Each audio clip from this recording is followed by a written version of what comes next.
A mí me corresponde dar el marco teórico de lo que es la flexibilidad laboral, fundamentalmente definiéndola, explicando sus orígenes y sus características.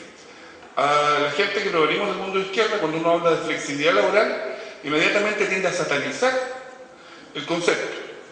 Hemos tratado, en esta exposición que les vamos a hacer ahora como introductoria, de establecer cuáles son los orígenes de este concepto, cuál es su alcance, cuáles son sus características. Exprofeso hemos dejado afuera y no nos vamos a referir, no porque no tengamos opinión, sino porque queremos que el programa, o sea, que los distintos representantes de las candidaturas expongan cuál es la postura de sus candidatos, y esa va a ser la segunda parte y seguramente la más interesante del debate. La primera cuestión que tenemos que hacer al hablar de flexibilidad laboral es definirla. Y en general los autores están de acuerdo en sostener que la flexibilidad laboral tiene que ver con relativizar las restricciones jurídicas que regulan los contratos de trabajo. Históricamente los contratos de trabajo provienen del derecho civil y eran contratos que se establecían, entre comillas, entre iguales, entre un patrón que contrataba y un trabajador que era contratado. Sin embargo, con el tiempo y producto del desarrollo de las luchas del mundo sindical y de las organizaciones de trabajadores, se fue estableciendo al trabajo y al contrato de trabajo, a la relación laboral, como una relación protegida, que no se establecía entre iguales, que había una parte que imponía condiciones y otra que no tenía capacidad de negociar. En ese contexto se fue rigidizando y supercontrolando el mundo de la relación laboral. Hay definiciones más modernas de la flexibilidad laboral que surgen en Europa. La flexibilidad laboral como concepto es un concepto europeo, que viene del mundo del derecho laboral europeo. Hay autores que hablan incluso que se refiere a que es consecuencia directa del surgimiento de la crisis económica que se produce en Europa, especialmente en los 70 y los 80, y se establece que es un derecho y un mecanismo de cómo superar la crisis, es un instrumento. Ahora, lo fundamental que subyace en la flexibilidad laboral es que cómo poder, desde el mundo del contrato, del trabajo, de las relaciones laborales, hacer frente a las fluctuaciones de la economía. Lo que le interesa a la sociedad europea cuando se plantea este tema, es decir, cómo hacer de este instrumento un instrumento que nos permita colaborar a solucionar las crisis. Ahora, la flexibilización laboral ha tenido lugar fundamentalmente su origen en Europa, como les decía, y ha tenido características bien específicas. Primero, lo que se ha discutido fundamentalmente es la duración y forma de término de las relaciones laborales, como primera cuestión. Segundo, los actores involucrados en tomar acciones relativas a la flexibilización laboral son siempre los mismos: las organizaciones patronales, las organizaciones de trabajadores y el Estado. Y el Estado ha actuado siempre como un fuerte promotor de llegar a este tipo de acuerdos. Ahora, ¿en qué se representa? ¿En qué se manifestó? ¿Cuál es el resultado en Europa, estamos hablando en Europa, de la flexibilización laboral? Primero, tendencia a desregular, a desrigidizar, o, como sostenemos algunos, a desproteger los derechos de los trabajadores en la relación laboral. Segundo, para otros, especialmente autores italianos, ellos no hablan de desregular, sino que inventan un término muy divertido, que en italiano suena más divertido todavía, que se llama la re-regulación, que significa que interpretar las normas que existen de manera distinta. Y finalmente, se señala que el derecho laboral tiene que ser un derecho flexible, que sea capaz de ser negociado entre empresarios y trabajadores cada vez que las circunstancias lo ameriten. Entonces se propugna y se propende a una masificación de la negociación colectiva. ¿Querían fotos? Lindas.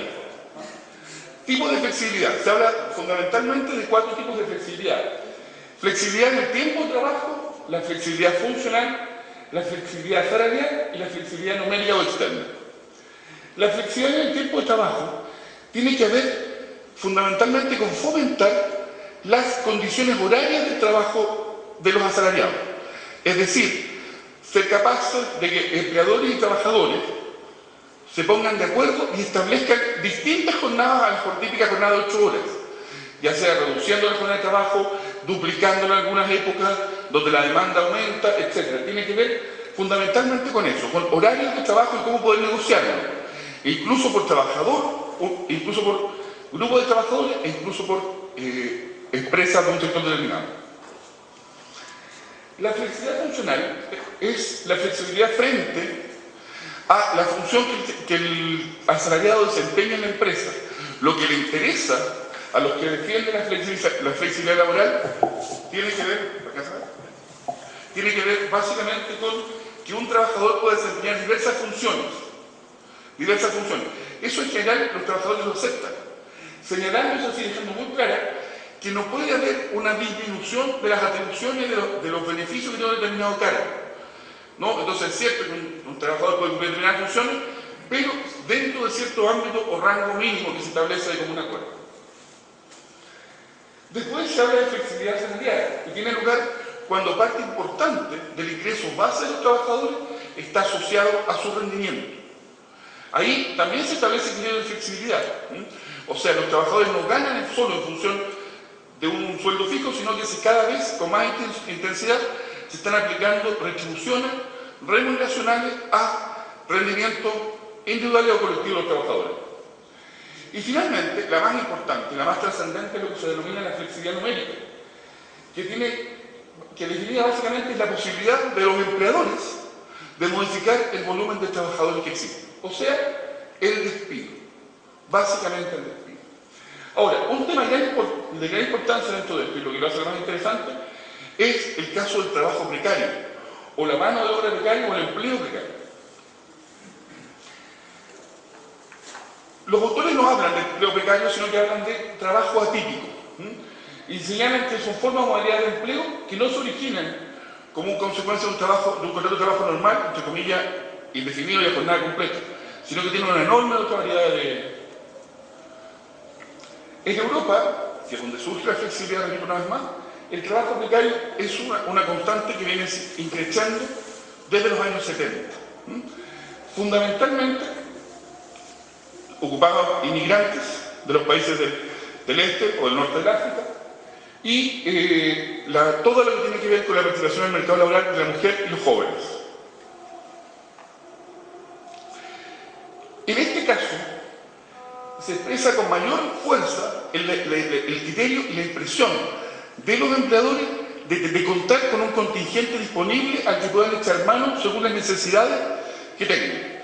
A los empresarios y al mundo patronal les interesa tener una especie de reserva laboral a la que puedan recurrir en el caso de necesidades de mano de obra, a la que no tengan que tener contratada permanentemente, sino que puedan contratar por espacio de tiempo pequeño, que puedan contratar por horas, que puedan contratar que trabajen no en sus instalaciones, sino en su casa, etc. Ahora, estas formas de empleo precario, que técnicamente las volvemos a definir como que no están sujetas a un contrato indefinido y a una jornada completa, es alta.